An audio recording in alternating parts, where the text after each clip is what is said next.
What is going on, Tender Crew? My name is Billy the Squid, and today hackers may have just saved the entirety of Elden Ring and the Souls games in general. Hold up. Wait a minute. Or at least their online functionality. I'm going to break down what happened over this weekend because it is quite a bit, and it is very, very important that y'all be informed about what is going on for the future of these games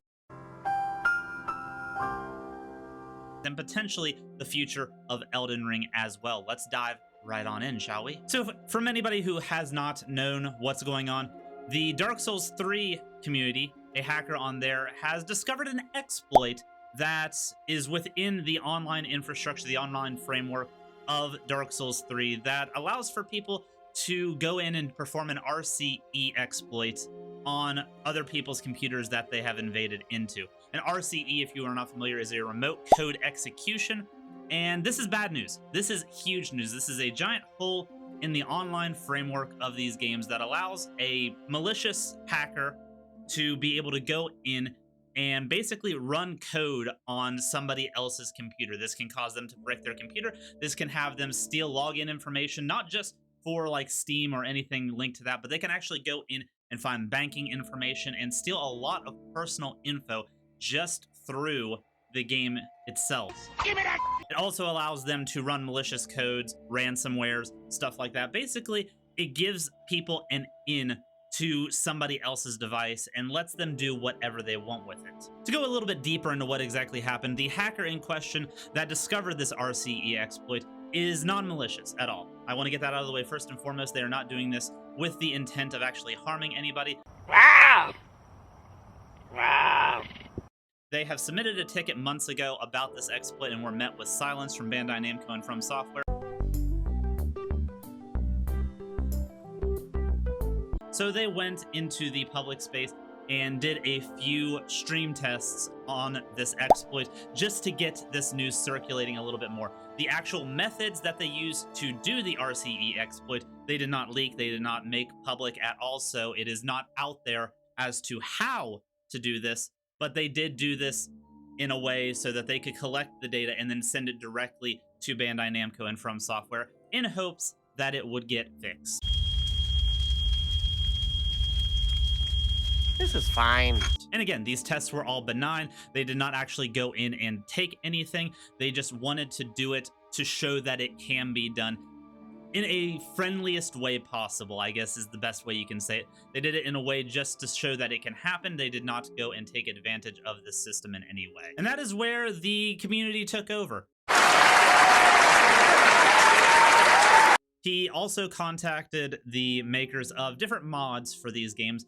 Each one of these games has its own specific mod that basically protects you from other online exploits that people have come across that have potentially caused issues with getting accounts banned and stuff like that. For the Dark Souls 3 specifically, it is the Blue Sentinels mod, which I highly recommend you go and download right now if you plan on playing Dark Souls 3 in the future. But they also contacted the developers of all the other security mods from Dark Souls 1, Dark Souls 2, and Dark Souls 3 as well. But the biggest reason that they wanted to make this public is because since all of these games use the same code base, Elden Ring most likely was going to be affected by this issue as well. So getting in touch with Bandai Namco and FromSoftware was of the utmost importance. After the exploit became known to the public, we went back and looked at these mods, the Blue Sentinels and such, and realized that, hey, these mods do not protect against this current exploit. So a lot of people went in and basically told as many people as they could, hey, for the time being, do not play these games online. And it got circulated very well. I think this was one of the best and quickest community showcases of, hey, something bad's happening, don't do anything, or you could be potentially taken advantage of, that I have seen in-game. And the community really came together, and it was beautiful, beautiful work to see. And even quicker still,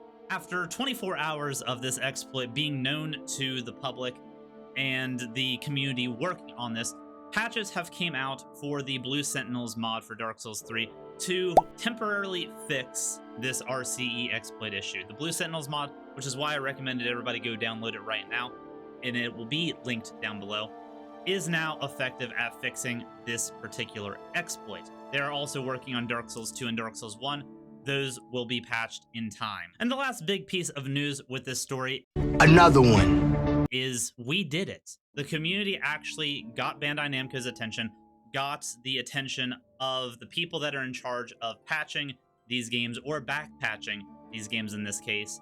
And if you, at the time of this recording, are trying to play online functionalities in any of the Souls games, you might find that that is impossible.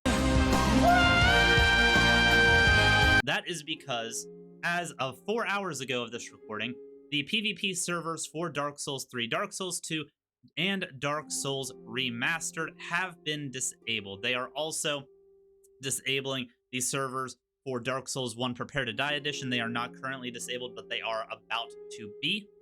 So yeah, the PvP extensions for all of these games temporarily have been taken down by Bandai Namco so that they can fix these issues moving forward. This is the best case scenario for this. The community can do these modded patches all day, but a lot of people don't even know about mods. A lot of people that purchase these games just want to play the base game, and if they are unprotected from these exploits, that is a bad thing. So getting right to the root of the problem and having Bandai Namco going in and trying to fix these issues is the best case scenario.